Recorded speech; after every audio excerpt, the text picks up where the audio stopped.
జరిగే ఈ పార్లమెంట్ ఎన్నికలలో 3 పార్టీలు మీ ముందర ఉన్నాయి. అందులో దేశాన్ని పరిపాలిస్తున్న భారతీయ జనతా పార్టీ మీ ముందుంది. నేను ఒక్కటే మాట మీకు మనవి చేస్తా ఉన్నా. 10 ఏళ్ల నాడు నరేంద్ర మోడీ ఈ దేశానికి ప్రధానమంత్రి అయినాడు. దగ్గర 150 మీరు సైలెంట్గా ఉంటే వినబడుతుంది. 150 హామీలు ఇచ్చినాడు. ఏ ఒక్క హామీ అన్న నెరవేర్చిండా నరేంద్ర మోడీ? సబ్కా సాత్ సబ్కా వికాస్ ఏమైనా అయిందా? సబ్కా సత్యనాశ్ దేశ్ కా సత్యనాశ్ అయింది. రూపాయి విలువ 84 రూపాయలకు పడిపోయింది డాలర్తో పోల్చుకుంటే. అదేవిధంగా బేటీ పడావో బేటీ బచావో ఎక్కడన్నా బేటీ చదివిందా? ఏమైనా ప్రత్యేక కార్యక్రమాలు జరిగినాయా? జరగలేదా? అమృత్ కాల్ వచ్చిందా? అచ్చే దిన్ వచ్చిందా?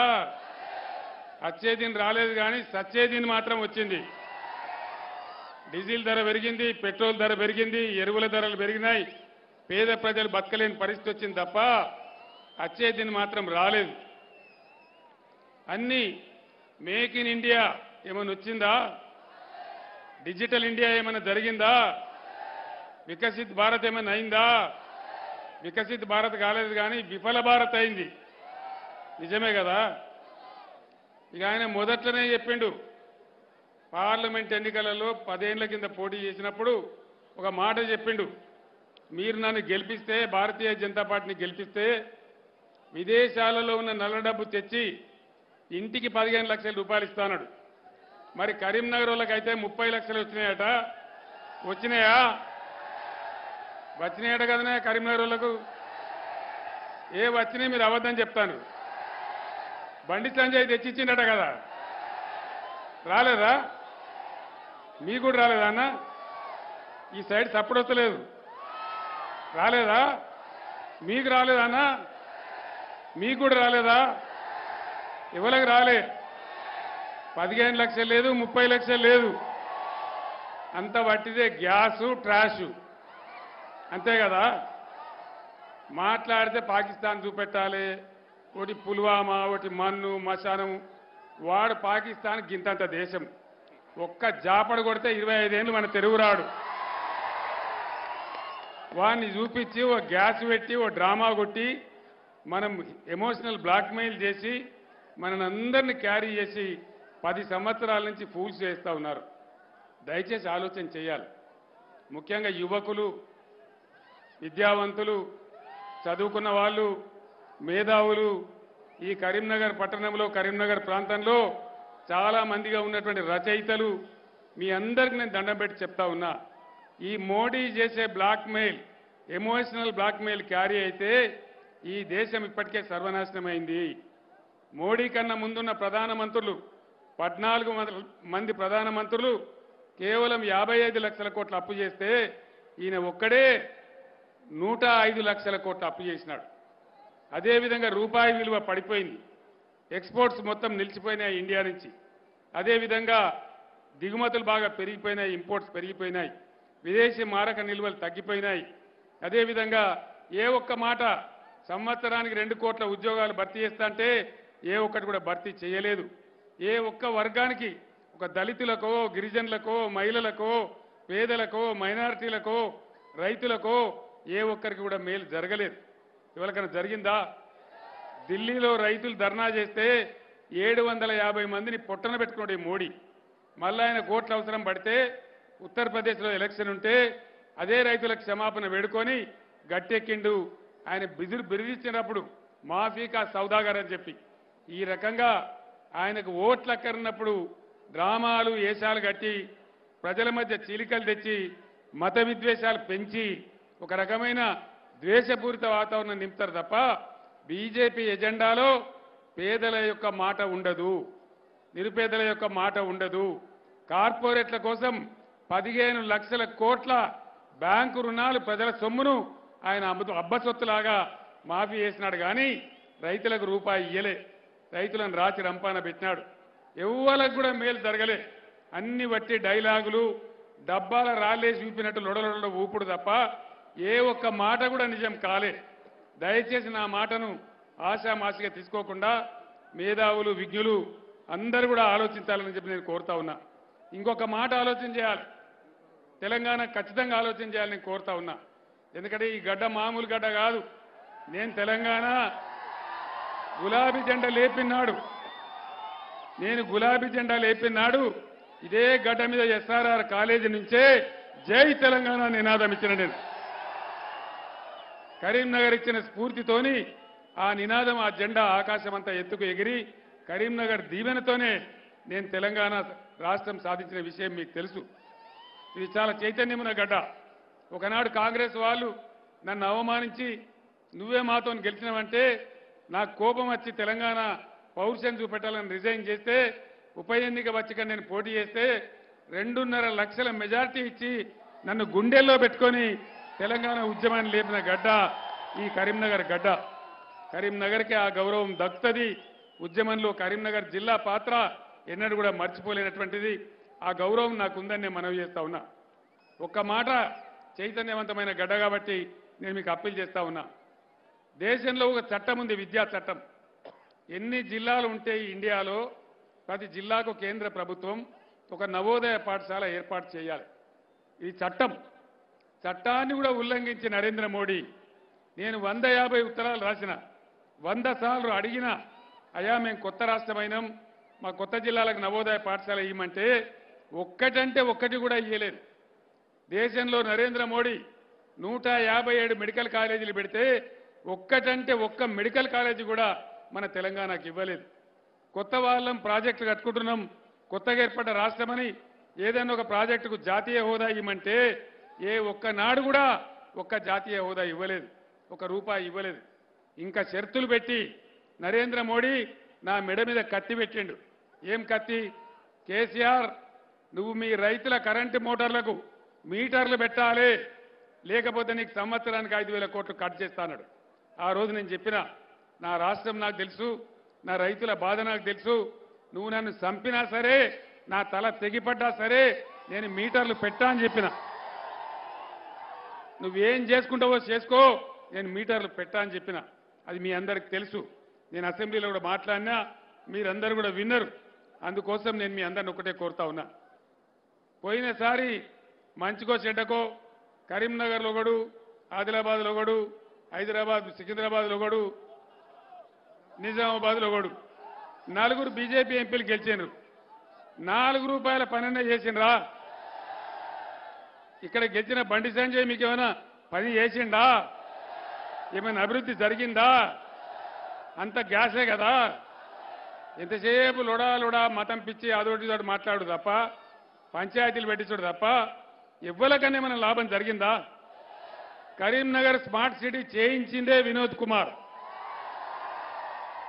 ఒకనాడు ఎట్లనో ఉన్న కరీంనగర్ను రోజు నాతో కొట్లాడి 2,000 కోట్ల రూపాయలు తెచ్చి ప్రతి రోడ్డును బ్రహ్మాండంగా తీర్చిగో ఇట్లాంటి సుందరమైన దృశ్యాలు తెచ్చింది మన గంగుల కమలాకర్ గారు.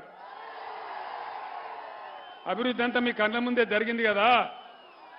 ఏ విధమైన కేబుల్ బ్రిడ్జి వచ్చింది, పట్టణం ఏ విధంగా అభివృద్ధి జరిగింది మీ కళ్ళ ముందే జరిగింది. కానీ బండి సంజయ్తో పైసా పని అయిందా?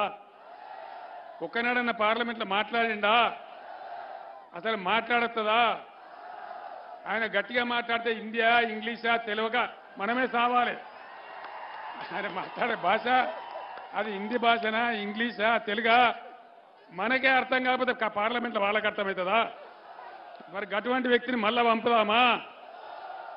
అద్భుతమైన న్యాయవాది, ఒక కమ్యూనిస్ట్ కుటుంబంలో పుట్టి ఉద్యమాల బిడ్డగా పుట్టి బ్రహ్మాండంగా తెలంగాణ కోసం 2001 నుంచి ఎస్ఆర్ఆర్ కాలేజ్ గ్రౌండ్ నుంచి నాతో నుండి తెలంగాణ ఉద్యమంలో అడుగడుగున పాలు పంచుకున్న వినోద్ గారిని పంపుదామా, బండి సంజయ్ని పంపుదామా? దయచేసి కరీంనగర్ గడ్డ ఆలోచించాలని చెప్పి నేను కోరుతా ఉన్నా. ఇది ఆశామాషి వ్యవహారం కాదు. రాష్ట్రం మనది, భవిష్యత్తు మనది. మనం గుడ్డిగా ఆశామాషిగా ఓటేస్తే లేని దెబ్బతింటాం. ఇప్పటికే నష్టపోయినాం, ఇప్పటికే దెబ్బతిన్నాం, ఇంకా కూడా ముందుకు దెబ్బ తినవద్దు అని నేను కోరుతా ఉన్నా. ఇక కాంగ్రెస్ పార్టీ కాంగ్రెస్ పార్టీ పోయిన అసెంబ్లీ ఎలక్షన్లలో అరిచేతుల వైకుంఠం చూపించి 6 గ్యారెంటీలు ప్రధానమైనవి. అందులో 13 అంశాలు, మళ్ళీ 420 గ్యారెంటీలు ఇష్టం వచ్చిన పద్ధతిలో నోటికొచ్చిన గ్యారెంటీ ఇచ్చినారు. మహిళలందరికీ 2,500 రూపాయలు ఇస్తామన్నారు ప్రతి మహిళకు. వచ్చినాయా 2,500? కరీంనగర్లో వచ్చినాయట కదనే. పున్నం ప్రభాకర్ తెచ్చిండట కదా, రాలేదా? గ్యాసే. కళ్యాణ లక్ష్మి కేసీఆర్ ₹1,00,000 ఇస్తాడు, మేమొస్తే తులం బంగారం కల్పిస్తామన్నారు. వచ్చిందా తులం బంగారం? అమ్మ వచ్చిందా? రాలే. వచ్చిందా అన్న? ఎక్కడ కూడా రాలే. ఇష్టం వచ్చిన వాగ్దానాలు, నోటికొచ్చిన వాగ్దానం చెప్పింది. ఆ రోజు మేము 2 విడతలుగా 30,000 కోట్ల రూపాయలు రైతుల రుణమాఫీ చేసినాం. నోట్ల రద్దు దెబ్బగొట్టినా, కరోనా వ్యాధి వచ్చి రాష్ట్ర ఆదాయం తగ్గిపోయినా ఉన్నంతలో సర్దుబాటు చేసి రైతులు కాబట్టి వాళ్ళని నిలబెట్టాలని 30,000 కోట్లు మాఫీ చేసినాం. ముఖ్యమంత్రి రేవంత్ రెడ్డి చెప్పిండు, కేసీఆర్ ₹1,00,000 చేసిండు, మేము అధికారంలో కాంగ్రెస్ వస్తే 2 లక్షల రూపాయలు రుణమాఫీ చేస్తాం, అది డిసెంబర్ 9 తారీఖు నాడే చేస్తాం, 9:30 గంటలకే చేస్తాం, ఉరుకుండ్రి ఇక పరిగెత్తుండ్రి, 2 లక్షల రుణమాఫీ తీసుకోమన్నాడు. 2 లక్షల రుణమాఫీ అయ్యిందా? రైతు బంధు అందరికీ వచ్చిందా? ముందరికి వచ్చే నమ్మకం ఉందా? వడ్లు కొంటున్నారా? తడిసిన వడ్లు కొంటున్నారా? మద్దతు ధర వస్తున్నదా వడ్లకు? ఇట్లా ఎక్కడ నేను ఇవాళ 12వ రోజు నేను సభ బయలుదేరి అన్ని జిల్లాల నుంచి వస్తా ఉన్నా. ప్రతి దగ్గర కూడా ఇదే చేస్తా ఉన్నారు. దోకా చేసినారు, మోసం చేసినారు. ఎన్ని రకాల దోకా. రైతు బంధు మేము 10,000 ఇస్తే ఎకరానికి 15,000 ఇస్తామని చెప్పినారు. ఇది మోసం కాదా? 2,000 రూపాయల పెన్షన్ మేమిస్తే 4,000 ఇస్తామని అన్నారు. ఇచ్చిండ్రా? ఇది మోసం కాదా? ఇట్లా అనేక రకాలుగా మేము ఏదేదైతే ఇచ్చినామో వాటన్నిటిని డబుల్ ఇస్తాం, త్రిబుల్ ఇస్తామని చెప్పి ప్రజలను మోసగిచ్చినారు. ఇలా విద్యార్థులకు గ్యారంటీ కార్డు ఇస్తామన్నారు, 5 లక్షల రూపాయలు. ఎవరికైనా ఒకరికి ఇచ్చిండ్రా? ఇక ఇంకోటి చేసిండ్రు, ఒక్కటి మాత్రం నెరవేర్చిండ్రు, మహిళలకు ఫ్రీ బస్సు. మహిళలకు ఫ్రీ బస్సు పెడితే ఆ బస్సులలో సర్కస్ల జరిగినట్టు జరుగుతున్నాయి కొట్లాటలు. జుట్టు పట్టుకొని కొట్లాడుకునే పరిస్థితి వచ్చింది. మహిళలు కొట్టుకసేస్తున్నారు. మహిళలే మాకు ఎందుకయ్యా ఫ్రీ బస్సు అంటున్నారు, మాకు అవసరం లేదంటున్నారు. అటు ఆటో రిక్షా కార్మికులేమో రోడ్డున పడ్డారు. రేవంత్ రెడ్డి చెప్పిండు, ఆటో రిక్షా కార్మికులకు 12,000 ఇస్తామని ఇచ్చిండ్రా? రైతు కూలీలకు సంవత్సరానికి 12,000 ఇస్తామని ఇచ్చిండ్రా? కనీసం రైతు కూలీ ఎవడో గుర్తించిండ్రా? ఏదైనా జరిగిందా? అంటే ఎన్నికల్లో చెప్పినవన్నీ బూటక వాగ్దానాలని, అరచేతిలో వైకుంఠమని, దగాపోయినమని ఇలా తెలంగాణ రైతాంగం బాధపడతా ఉంది. కాళేశ్వరం పేరు మీద అన్నేందో ఉన్నదని చెప్పి నీళ్లు లేకుండా నేను బ్రహ్మాండంగా తీర్చిదిద్దిన కరీంనగర్, అప్పర్ మానేరు నుంచి అటు గోదావరి వరకు, అన్నారం బ్యారేజీ వరకు, ఇటు వరద కాలువను రిజర్వాయర్ చేసి, కాకతీయ కాలువను 10 నెలలు వారిచ్చి, గోదావరి మీద బ్యారేజీలు కట్టి 200 కిలోమీటర్ల గోదావరిని సజీవ గోదావరి చేసి, అమృతధారలు లాంటి 4 జలధారలు ఈ కరీంనగర్ చుట్టూ నిర్మించినాం. అన్ని మాయమైపోయినాయి, అన్నిటికన్నీ పోయినాయి. మళ్ళా ఊళ్ళలోకి రాని బోర్ బండ్లు మళ్ళా ఊళ్ళలోకి వస్తూ ఉన్నాయి. క్రేన్ తీసేటువంటి పూడికలు తీసే క్రేన్లు ఊళ్ళలోకి వస్తూ ఉన్నాయి. రైతులు ఆత్మహత్యలు చేసుకునే పరిస్థితులు వస్తూ ఉన్నాయి. చొప్పదండి కడమని ఒక రైతు కళ్ళంలో వడ్లు దున్నుకుంటేనే ఎండబెట్టి 25 రోజులైంది నేను వచ్చిన వడ్లు కొంటలేరని అక్కడే ఆయన ఎండ వేడి తట్టుకోలేక ఆయన ప్రాణం కూడా కోల్పోయినాడు. కరెంట్ ఎక్కడికి పోయిందండి నాకు అర్థం కాదు. ఏం రోగం వచ్చింది? నేను ఏడాది అర్థంలో నేను మంచిగా చేసి 9 ఏళ్ల పాటు రాష్ట్రం మొత్తానికి రెప్పపాటు పోకుండా కరెంట్ ఇచ్చిన కదా, మరి ఎక్కడికి పోయింది కరెంట్? ఇవాళ 9 ఏళ్ళు నడిచిన కరెంటు కూడా నడిపేస్తలేదా? వీళ్ళకి సాధనైతే లేదా? మిషన్ భగీరథ నీళ్ళు ఎక్కడికి పోయినాయి? పట్టణాలలో కరీంనగర్ లాంటి పట్టణంలో పేదలకు అందరికీ రావాలని, ప్రతి ఇంట్లో నల్లా ఉండాలని ₹1 నల్లా కనెక్షన్ ఇచ్చి పట్టణంలో పెట్టినాం. గ్రామాలలో రూపాయి కూడా తీసుకోకుండా ప్రతి ఇంట్లో నల్లా కనెక్షన్ పెట్టినాం. బ్రహ్మాండమైన నీళ్లు తెచ్చి ఇచ్చినాం. ఇలా ఎక్కడికి పోయినాయి ఆ నీళ్లు? నాకే కళ్ళల్లోకి నీళ్ళు వస్తూ ఉన్నాయి. మళ్ళా బిందెలు పట్టుకొని పోవడం, మళ్ళా భయంకరంగా ట్యాంకర్లు రావడం, పట్టణాలలో ట్యాంకర్లు ప్రజలు కొనుక్కోవడం చాలా బాధ కలుగుతూ ఉంది. కరెంట్ ఎక్కడికి పోయింది? మంచినీళ్ళు ఎక్కడికి పోయినాయి? ఇది ఏం దుస్థితి, ఏం దౌర్భాగ్యం? ఈ పరిస్థితి ఎందుకు వచ్చింది? 4-5 నెలలనే ఇంత ఆగమాగం ఎందుకు అవుతున్నాం? దయచేసి ఆలోచన చేయాలి. శాతనైన వాళ్ళు ఉంటే, దమ్మున్న వాళ్ళు ఉంటే చేయగలిగిందే చెప్పాలి. రైతు బంధు ఇస్తా అని నేను ఎలక్షన్లలో చెప్పలే, కానీ తర్వాత చేసిన, మా రైతులకు కావాలని చేసిన, నడిపినాం. దాన్ని కష్టపడో నడిపినాం. ఒక్కనాడు కూడా వాళ్ళకి బాధ కలగనీయలే. వడ్లు తడిచిపోయినా కానీ కొన్నాం, రైతులను నిలబెట్టాలని కొన్నాం. రైతు చచ్చిపోతే 5 లక్షల రూపాయల బీమా ఇచ్చినాం. ఇలా దాన్ని కూడా ఊడబిక్తామని చెప్తా ఉన్నారు. నేను ఒక్క మాట మీకు మనవి చేస్తా ఉన్నా. ఇలా రేవంత్ రెడ్డి మాట్లాడుతూ ఉన్నాడు. ఏం మాట్లాడుతున్నాడు? చాలా డేంజరస్ మాట. 5 ఎకరాలు దాటినోనికి రైతు బంధు ఇయ్యరట. 6 ఎకరాల నుండి ఏం చేసిండు? 7 ఎకరాల నుండి ఏం పాపం చేసిండు? తర్వాత పొలం దున్నినోనికే ఇస్తారట. అంటే ఎట్లా గుర్తుపడతావు నువ్వు? 2 నెలల దాకా దున్నుతారు పొలాలు, 2 నెలల దాకా నాటేస్తారు. ఏ విధంగా గుర్తుపడతావు నువ్వు? అంటే మళ్ళా అధికారుల దగ్గరికి పోవాలి, దున్నినట్టు సర్టిఫికేట్ తీసుకోవాలి. సర్టిఫికేట్ అంటే వాడు లావు అంటాడు, మళ్ళా లంచం ఇవ్వాలి. అంటే రైతు బంధు మొత్తం గోల్మాల్ చేసి ఆగమాగం చేసే కుట్రకి ప్రభుత్వం తెరలేపుతా ఉన్నది. 15,000 ఇస్తామని నమ్మబలికి ఇలా ఉన్న 10,000 కూడా ఇవ్వకుండా దాన్ని కూడా కింద మీద చేసే పరిస్థితి చేస్తూ ఉన్నారు. కళ్యాణ లక్ష్మి, పాత ఎమ్మెల్యేలు ఇచ్చిన కళ్యాణ లక్ష్మి వస్తుంది తప్ప కొత్త చెక్కులు ఇవ్వడం లేదు. మునిపేళ్ళ కన్నా గరీబ్ గారు రోగమో నొప్పి వస్తే ఎమ్మెల్యే దగ్గరికి పోతే వెంటనే సీఎంఆర్ఎఫ్ చెక్కులు వచ్చేది. ఇలా ఒక్క సీఎంఆర్ఎఫ్ చెక్ కూడా ఇస్తలేరు. రేషన్ కార్డుల మీద సన్నబియ్యం ఇస్తామని చెప్పినారు కాంగ్రెస్ నాయకులు. ఇచ్చిండ్రా? సన్నబియ్యం వస్తున్నాయా? ఏది కూడా కాలే. ఏ ఒక్క వాగ్దానం కూడా అమలు కాలే. అయ్యే పరిస్థితి కూడా లేదు. పార్లమెంట్ ఎన్నికల తర్వాత ఈ ప్రభుత్వం ఉంటుందా, ఊడుతుందా, ఏం జరుగుతుందో తెలియదు. యాదవ సోదరుల కోసం నేను మళ్ళా మొదలు పెట్టారా?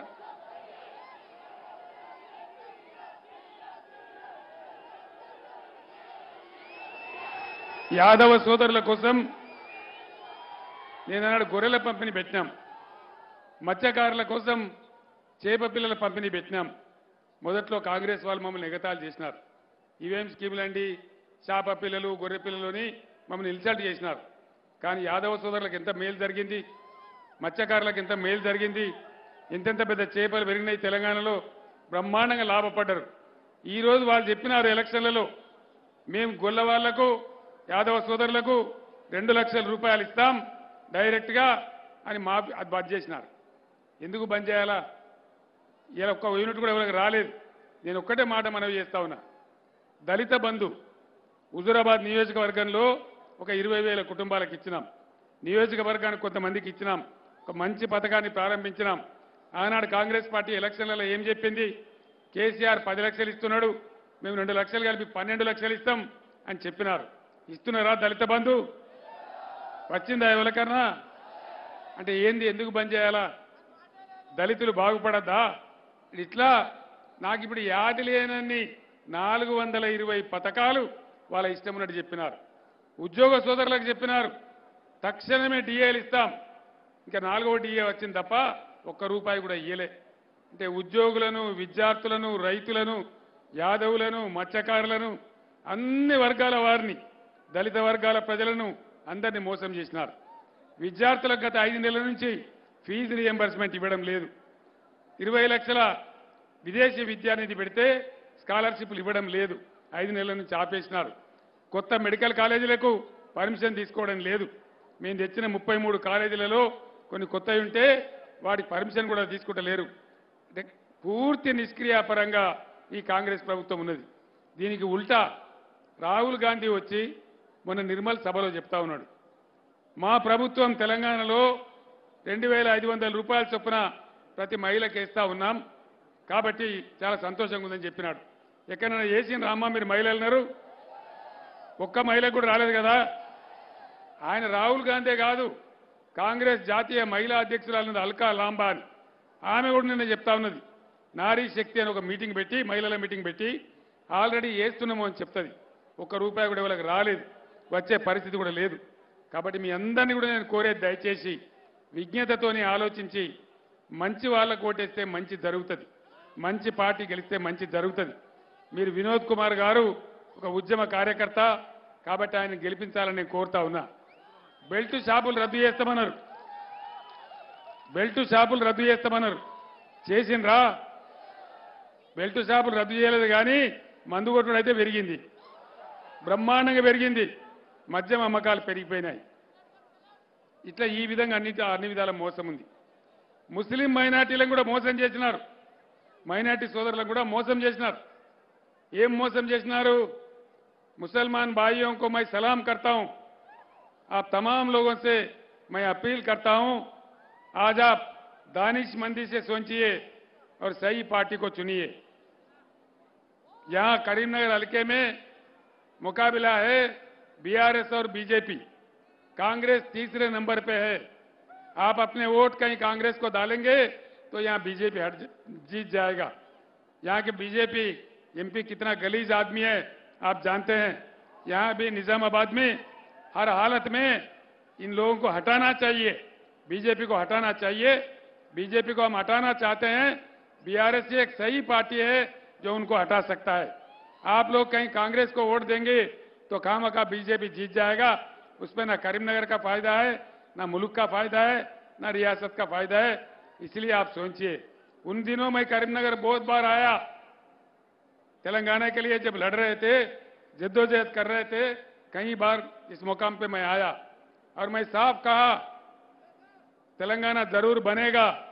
अल्लाह के घर में देर है लेकिन अंधेर नहीं है. और अल्लाह का करम हुआ, अल्लाह का करम हुआ, तेलंगाना रियासत हासिल हुआ. हम इसको बहुत अच्छा तरक्की किए. माइनॉरिटी के लिए कैसा स्कूल्स खोले, उसमें हमारे बच्चे कैसे पढ़ रहे हैं ये आपके आंखों के सामने है. आप बखूब जानते हैं. कहीं दूसरे लोगों के बातों में वाकई गुमराह होके आप कहीं कांग्रेस को वोट देंगे तो यहां बीजेपी जीत जाएगा. इससे कोई फायदा होने वाला नहीं है. लिहाजा आप गौर करके सोचिए. इसीलिए विनोद कुमार साहब एक सेक्युलर शख्सियत है, एक वकील साहब है, पढ़ा लिखा इंसान है, अच्छा आदमी है, उनको जिताइए. हम सबका भला इसी में है. इतना कहते हुए मैं रुखसत लेता हूं. సోదరులారా, కరీంనగర్ నేను ఏ రోజు వచ్చినా బ్రహ్మాండమైనటువంటి ఎమోషనల్ స్వాగతం చెప్పినారు. ఇవాళ కూడా అదే పద్ధతిలో మన నాయకుల ఆధ్వర్యంలో మీరు అద్భుతమైన స్వాగతం చెప్పారు, అద్భుతమైన సభ చేశారు. నా దగ్గర ఉన్న సర్వే ప్రకారంగా నా దగ్గర ఉన్నటువంటి సర్వే ప్రకారంగా ఇప్పటికే వినోద్ కుమార్ గారు 8% ముందంజలో ఉన్నారు. వినోద్ గెలుపు ఆల్రెడీ ఖాయమైపోయింది. మీ అందరూ కూడా దయచేసి అందరూ కూడా 13వ తేదీ వరకు ఇదే ఆవేశంతో కృషి చేసి బ్రహ్మాండమైన మెజార్టీతోని వినోద్ కుమార్ గారిని గెలిపించాలని కోరుతూ నేను సెలవు తీసుకుంటా ఉన్నా. జై తెలంగాణ. కారు గుర్తుకే జై తెలంగాణ.